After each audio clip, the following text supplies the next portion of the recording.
Welcome to another edition of Tell the Truth and Shame the Devil. I'm Jennings Bernard, your host. As always, you can catch me right here each and every day, Monday through Friday from 5 to 6 p.m. You know what we do here. We talk business, legal, social, but most of all, we talk political. And you know, politics is everything, and everything is politics.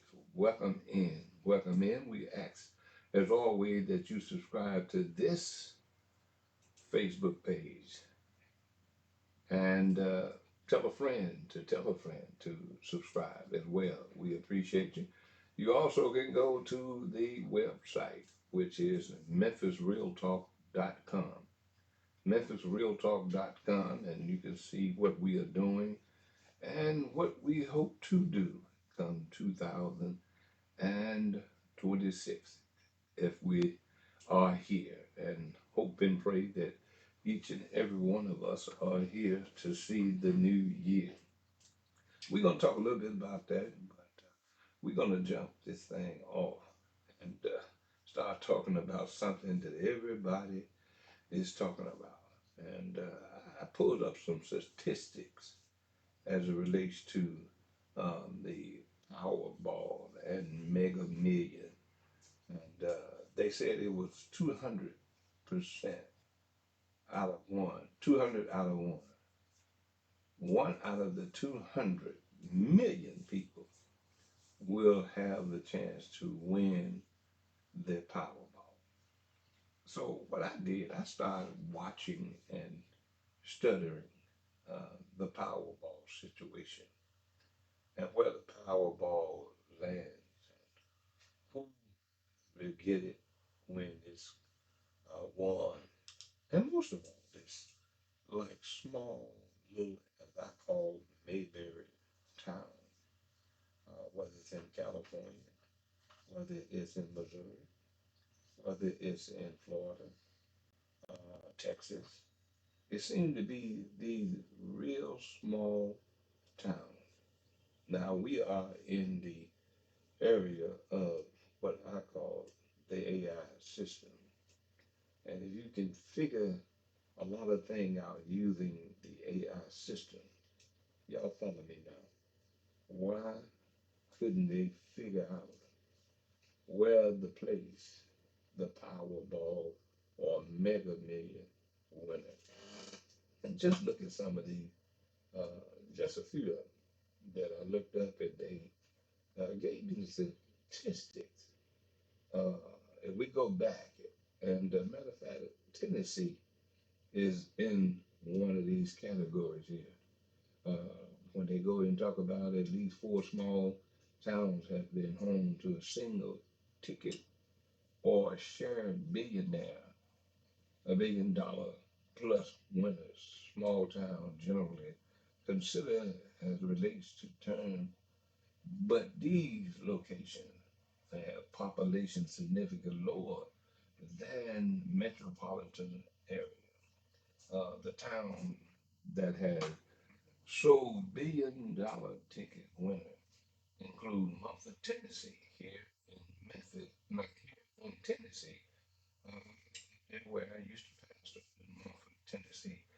It was a ticket over $1 billion, which was 1.586 billion. It was shared by three individuals. Probably came up to be a little over 500 million apiece. This was in jackpot in January of 2016. Was sold here. The town has population 6,000 Powerball, the $1 billion Powerball was sold there. Marion, Maine, a single ticket. Marion, Maine, a single ticket for 1.35 billion mega million jackpot was sold January of 2023 at a gas station in a small town. I call them Mayberry. I call it Cornbread, Arkansas. Population there was around 6,000 as well. Cabo, Arkansas, where this winter, just somebody over in Cornbread, Arkansas, small town, Mayberry, whatever. But I have never heard of this town in Arkansas. Have you? Uh, correction is Cabot, Arkansas. But over in Arkansas, you don't have to reveal who you are. So there's somebody over in a small town in Arkansas that has gotten a ticket, single ticket of $1.87 billion Powerball. They said the second largest in history was sold at a Murray USA gas station December the 25th. Correction, uh, December 2000. That was the last one in this suburban with a population of about 27,000 people. Then it goes on and says in California, ticket was sold for $1.765 billion Powerball jackpot. In October of 23 was purchased at a midway market in the community, which has a population only of a few thousand people. Wow. Now, 200 million won. In other words, 200 million people out of one could have won the Powerball. And that happens. Now, you can tell me that all of these people, Powerball, before it was hit over in Arkansas, they said that in Memphis, Tennessee, 1 million tickets were sold in Memphis, Tennessee. And I know when it got up to 1.8 billion, it probably went up to 2 million people just in the city of Memphis alone. Now, me, this is me. This is how I look at it. There's no way in the world that you can say out of 200 million people who played the Powerball and always end up in a small town. And understand this, don't call me racist, or you can call me anything you want because it don't matter to me. But my thing is, it's all been in small white community. Do you think I think it's fixed? Oh yeah, most definitely. That's the reason I don't play any Mega Million or Powerball because to me, I would do better taking the money that I'm going to play a Mega Million or a Powerball with. Take that money because many of you are buying many tickets. Take that money, open up you an account, saving account. That money that you was going to give away by way of Powerball or Mega Million, you got to be smart. That money over a week, say if you play it several times a week and you buy $20 and several times a week trying to win one of those Mega Million or Powerball, I often say that when you know better, you ought to do better. Now, all of the money that you have put into this system that we call lottery, and you have given, and everybody holler, well, you're giving it to a worthy cause. Well, I understand the worthy cause. I understand what you say you're doing, but I don't understand is how you can end up hitting $1.8 billion and you only going to take home six to maybe 700 million. You got a whole $1 billion going to what they say lottery, lottery education. Well, I have no problem with education, scholarship, none of that. But how many executives that are getting $1 million paychecks for being a part of the lottery that's only doing nothing but sitting on the butt. People are getting rich off of you, the taxpayers, and those who decide that I'm going to take a chance. My argument to you after looking at these numbers, and they go on, and it comes down to small white towns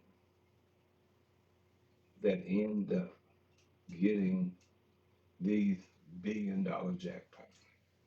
Now, let me tell you, I'm going to give you a statistic now.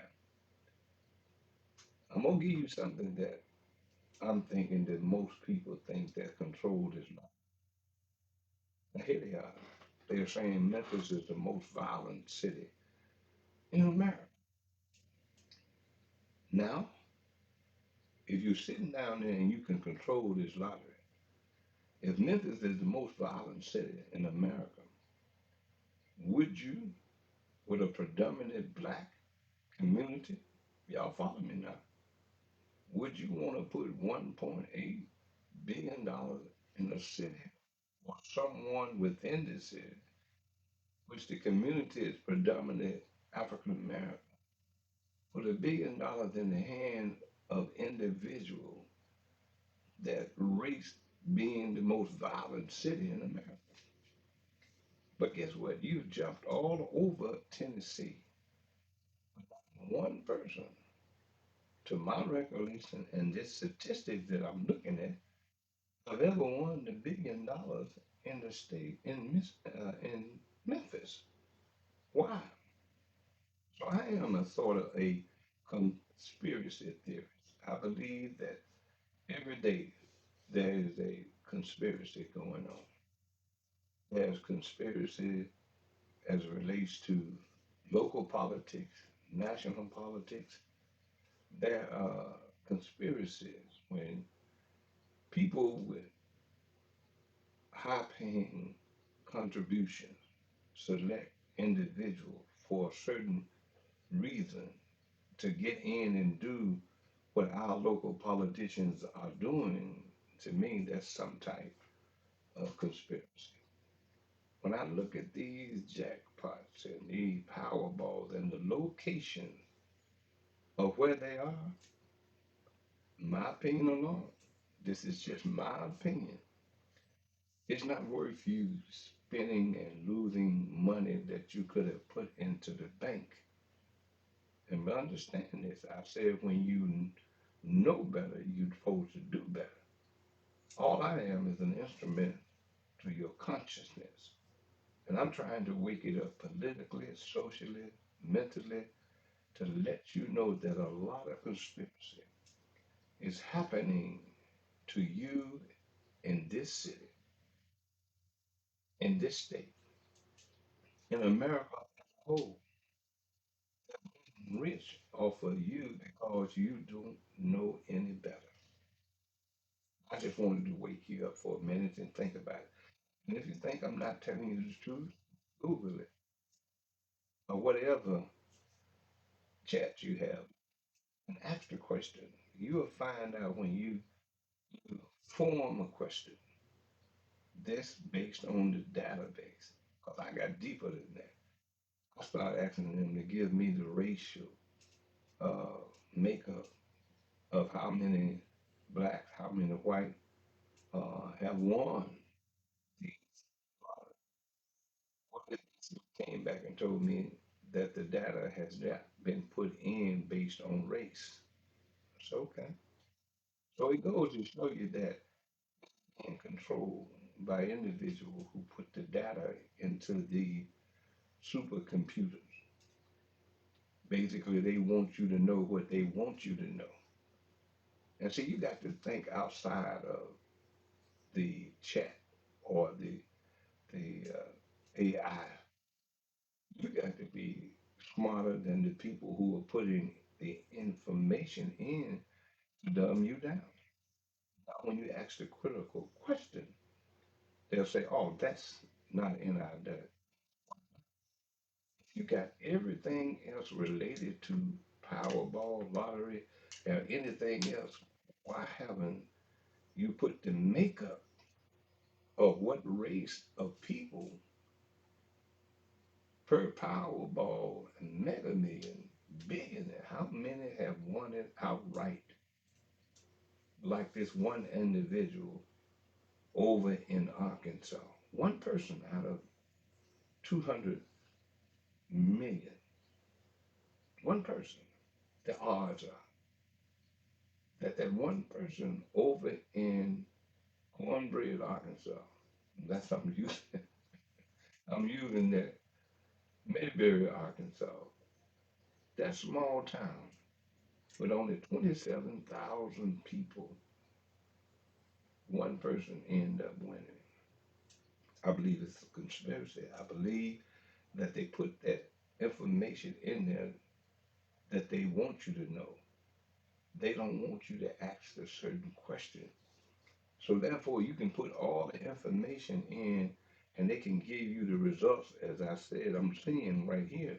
But when you ask about the racial make, how many people that are black or white or Hispanic or Asian or Middle Eastern have won this Powerball or this Mega Million? And they say, well, the data is not there.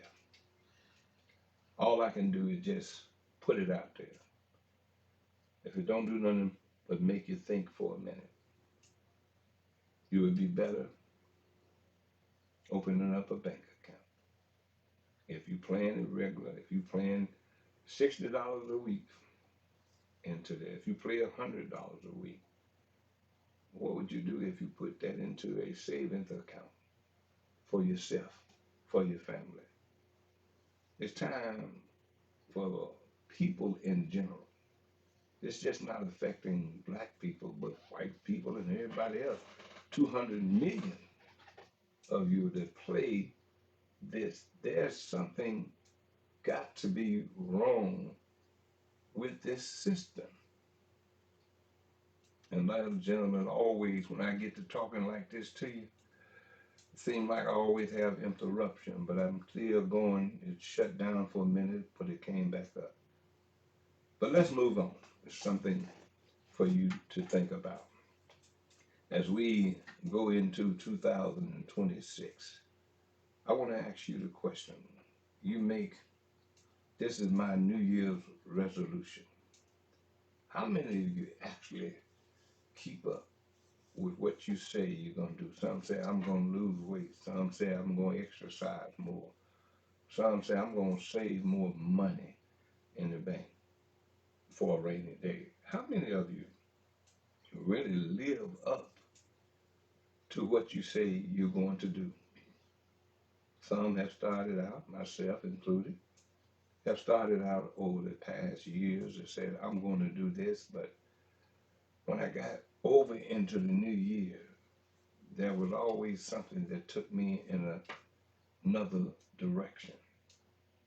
But here lately, I have, year after year, the Lord has blessed me to be here. I have tried to stick to what I said I was going to do. That we hope and pray that whatever New Year's resolution that you're going to try to do, that you do it. Because if you have one, it's going to benefit you for you even saying that you're going to do one. So learn how to stick to it. Even if you have to pray help, or you have to have a loved one to help you to stick to it, then do that because it'll benefit you in the long run. Well, in 2026, I have pledged that I'm going to beef up what I'm doing when it comes to you and the information that you need to know. That's what I call this program Tell the Truth and Shame the Devil, because the Spirit told me as you look around and you see what is happening in the face of the people, which are my people that are called by my name, if they would just humble themselves, turn from their wicked way, and they would hear from me. If you, God's people, Well, make up your mind that I'm going to do better politically, socially. I'm going to take responsibility of my home and my children. And if they're out there doing what they don't supposed to be doing, or some of them out there and you benefiting from it, you need to stop it because sooner or later it's going to catch up with you. Sooner or later, that child of yours, they will be making that phone call one way or the other. He's been arrested and he's down at 201 Poplar. And you know, down at 201 Poplar now, it's like a death trap. I within the last month, 5 have died in 201 Poplar. But if you don't get the call about him or her dying in 201 Poplar or jail lease, then you get the one call that he was shot and killed in the street. See, you can help yourself as a parent if you're not afraid of your children. And God knows I never understood that in my mind to be afraid of anything that I help to bring into this world. I don't care how grown they get or how big of a man they think they are. They won't ever be bigger than who I am that helped them to come into this world by the grace of their mother and God. You ain't gonna get that big. I'm not gonna be that afraid of you. And if by chance I let something slide, I go back to that old cliche, I'm giving you enough rope to hang yourself. That is the way I think. That is the way I look at things. When you think you've gotten away with something you said or did to me, all I'm doing is giving you the rope. And sooner or later, you will have to answer if you're a child of mine to the rope that I've given you. What do you mean by what you said? Sooner or later, you as a parent, if you let it go on for so long, sooner or later, they feel that they get comfortable to say anything to you, no matter what, if you don't tighten up the rope. And the rope in this city socially is the responsibility of the parents to tighten the rope up on your children. Because we can bring all the National Guards, and I thank God for them being here, the federal government is truth. We know that crime is down. We don't have lying politicians lying to us now, as they did before when people were being killed every day. But they still told you that crime was down. Well, you know the crime is down because they are here. 43,000 citations were issued of people speeding up and down the street. And it hasn't stopped. What really gets me is when one go past me speeding and I'm doing my speed and I get to the light and they sitting there, I laugh my tail off. You ignorant fool. Now you could have ran over somebody. Speeding to get to where we all are going at the normal speed. But you're speeding there and when we get to the light, you're sitting there because the light has not changed. And I laugh to make sure that they know I'm laughing and they know what I'm laughing at. But if they act a fool, then I'm ready for them to act a fool. But to me, my thing is to stress how stupid you are. And these law enforcement, I commend them for giving you the tickets. Now, guess what? Now the money should pay. I remember in the county, you got a ticket when you got through with the court and court fees and all of that and the fine. You was out about $300. Now, no matter how much money that the 43,000 people without of, that was money they could have kept in their pocket if they had simply obeyed the law, if they had simply went by what the speed limit was. But because of this crazy mentality, somehow you want to fly by 9 or 10. It's the mamas and daddies' cars that they're wrecking. Mamas and daddies got to go to work. Now they can't go to work because they let you drive and you act a fool and tow her car up. Now mama is really living. Now she got to catch the bus or get a ride to work until they fix the car. But it's all the mama's fault. You may have not known, but you had a feeling that that boy, that girl was driving crazy. Somebody done told you that. But you too afraid to say something to them about your own property. Hell to the no. To the no, no, if that would happen. Uh-uh. You supposed to be large and in charge of your house, your vehicle, or whatever. So go and get you a New Year's resolution. That's therefore in this house, it's going to be obeyed. My rules will be obeyed.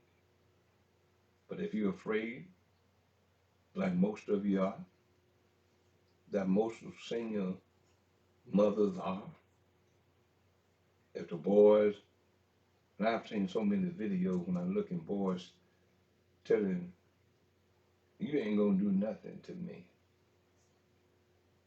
And she had to leave the house to call the police to go to her house because she was afraid of her own son. I don't understand that. Maybe because I'm a man and I don't understand that. And I got certain values and certain ways things gonna be. Maybe it's that. And maybe the women are afraid. And I believe that. But somewhere in this new year coming up, there ought to be criteria set. If you're in this house and you're not working, you're going to contribute to this household. If you don't have to do nothing but cut the yard, if the house needs painting, learn how to paint. If a fence or a door needs fixing, you need to Google and find out how to fix it because you're not just going to sit here while I'm going to work 5 days a week, sometimes 60 hours a week, while you sit here and do nothing. That's a resolution, New Year, that you need to straighten up your home. The Bible says that charity begins at home and then spread abroad. And I believe before you do anything outside of your home, you need to take care of your home. And then you go and do what you can do to help others. But your house must be in order first and foremost. Before anything else is done, you need to have your house in order. The scripture says that you need to get your house in order. As the scripture was talking to King Hezekiah, and he said, King Hezekiah, time has come. You must get your house in order. The Lord said to King Hezekiah, didn't say Robert or Sam, he said, King Hezekiah, get your house in order. And King Hezekiah said to him, he prayed and turned his face toward the wall, and God gave him 15 more years. In your house, you are the king, you are the queen of your household. And before Memphis can be a Memphis that we are proud of, we have to get our house in order. Politically, socially, we have to do it. Because if we do not do it, no politician, no individual, no group, no church. can do anything for you in this community until you start making some real resolution and saying, guess what? For in this house, we're going to do the right thing and we're going to do it my way. You're listening to Tell the Truth and Shame the Devil. I'm Jennings Bernard, your host. As always, you can catch me right here each and every day, Monday through Friday from 5 to 6 p.m. or whenever I'm available. And I said that because the other day I wasn't available because of the Christmas Eve rush. I thought I could go out and do some things, get in and out, and wow, I have never got caught up in a rush like that since my boys was little, and I was going out trying to get things ready for them under the tree. But when I saw the traffic bumper to bumper and the food in and out of traffic, I knew that my wife was right when she said, "Are you gonna try to run up there and do this and do that now?" I said, "Yeah, ain't no problem. I can get in and out." She said, "All right." And when I came back to the house, I had to tell her, "You was right. There's some folks out there doing that last minute thing." And I often wonder, why do you wait till the last minute? Maybe somebody can answer that. But let's get to this nitty gritty, and then I'm about to close. But let's get to this. The school board and the forensic audit will be coming by way, I'm thinking maybe mid-January, early February.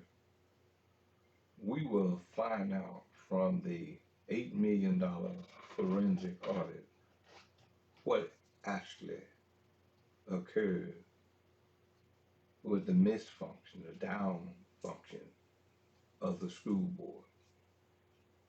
I believe that if you really look into it, Representative White, and I know y'all have done it, y'all probably winding it up, but I hope that one of the things you could find the money and follow where the money went and who got the money is by going and watching and learning of all of these contracts that was given out to individuals that wasn't qualified,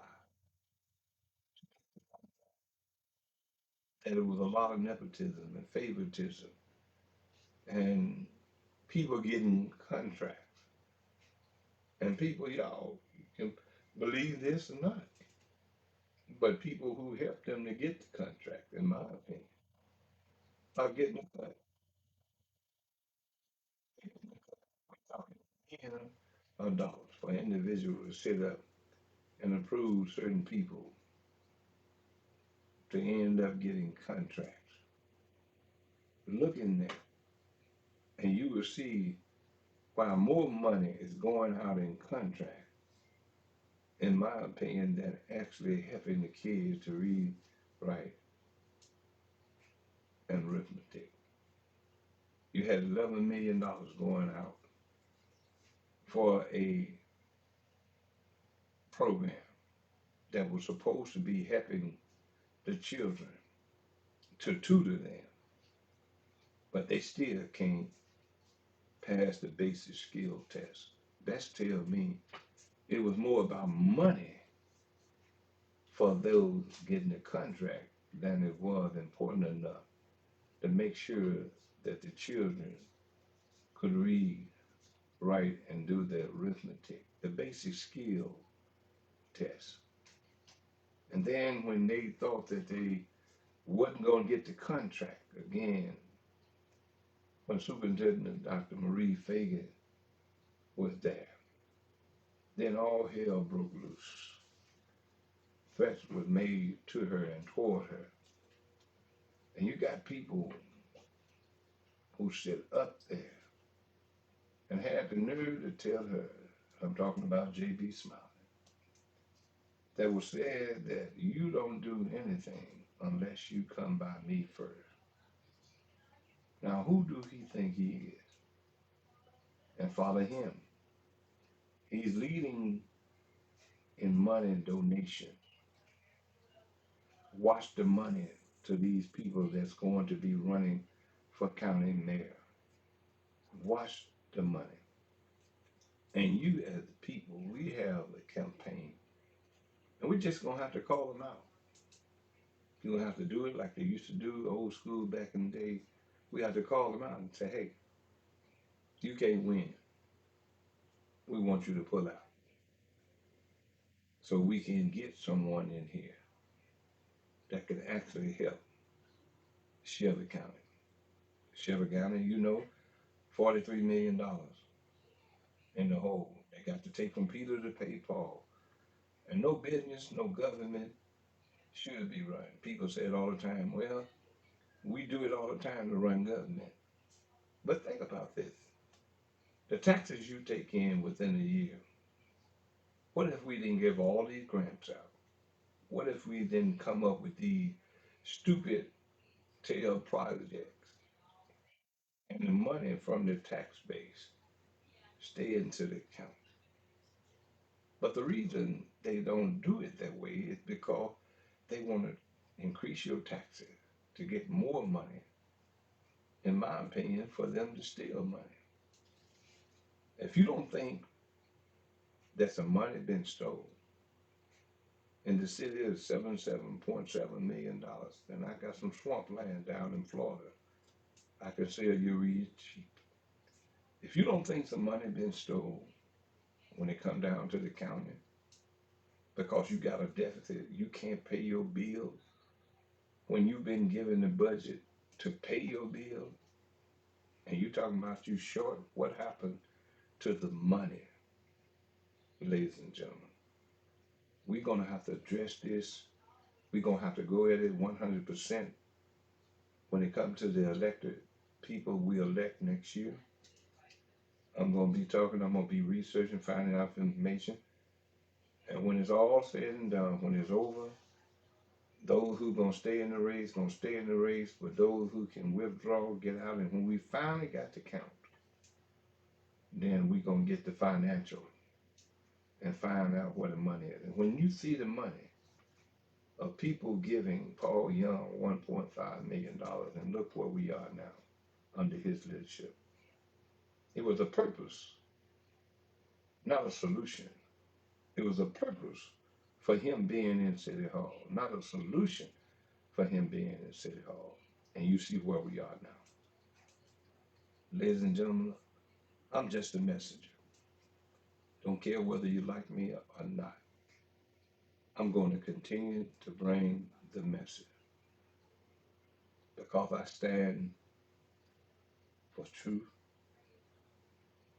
I stand on the square as it relates to what I say to you. And we have to wake up and realize something.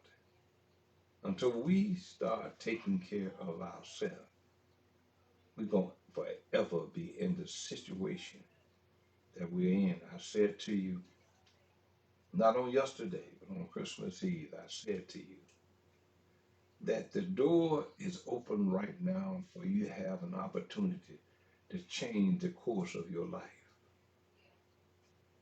But if you don't do it and God seals that door, then you have to deal with the mess that you didn't take care of while the door was open. And then they're going to continue to tax you. They're going to continue to tell you that there's a deficit. They're going to continue to making big deals while eating big meals with big wheels and getting paid. Well, we need people in there that are not hungry financially when they go in, because if you go in a place financially hungry and you need that money that's supposed to be a part-time job and it's become your living, then you're hungry. And you don't need to be in a position to make decisions for people to help them not to be hungry when you already hungry. So that says to me, something comes to mind. 30 pieces of silver. And we got too many politicians, in my opinion, from what I look at, them sitting in their chambers, but yet they're giving away millions of dollars in grants when you broke. And it's been said you broke, but you giving away $1 million of grants? That grant money could have been given for the 2% that the firemen need or the first responders. How much 30 million a year do we give away in grants? Why? Why would you give grants to people that you don't keep up with what they're doing with the grant money? Because I've never heard anybody doing a report or audit on these grant receivers. It's like you're giving them money to do nothing. And why? Because you want the taxpayer to pay for the grant money that you're giving and taking from Peter to pay Paul. It does not make any sense to me. Ladies and gentlemen, I've enjoyed you, and we're going into next week, if it's the Lord's will, and we're going to end it come Tuesday. And I think the first is on Wednesday. We'll be into a new year. What are you going to do? What is your resolution that you're going to make for the new year? I got mine. I got them in my heart, my mind. I know what I'm doing. I'm going to push hard to make sure I do it. In the words of my grandmother, she always said, if it's the Lord's will and the creek don't rise, we will see you on Monday. You have a blessed and a glorious weekend. You take care of yourself. Again, I hope your Christmas was bright, and we hope that you have a prosperous new year. But I will talk to you on Monday, Tuesday. Probably not on Wednesday. That's New Day, New Year. Then I'll be back on Thursday, Friday, but it's up in the air. But if I feel like talking to you on New Year Day, then we'll talk. Some of you are going to get your black eyed peas and hog head or whatever that they used to do. Or I can just see you in the store getting your black eyed peas. Yes, Lord have mercy. Remember what I said. I always say that trust everyone, but do not trust the devil inside of them. God bless you. You take care. Remember to subscribe. Remember to go to the Facebook page, MemphisRealTalk.com, and see what we're doing. While you're there, uh, if you feel it, hit the donation button.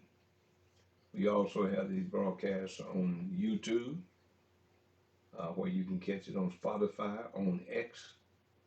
So we're doing it all just to make sure that you get the information. You won't be able to say, I didn't know.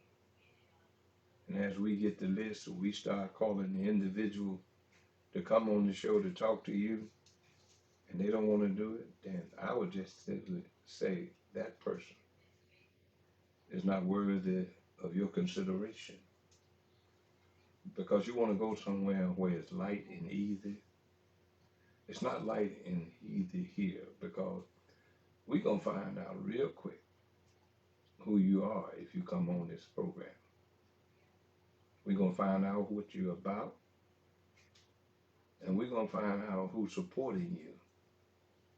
If you're not man and woman to say it, then something must be wrong. But we're going to find out. Trust everyone, but do not trust the devil inside of them. God bless. Take care.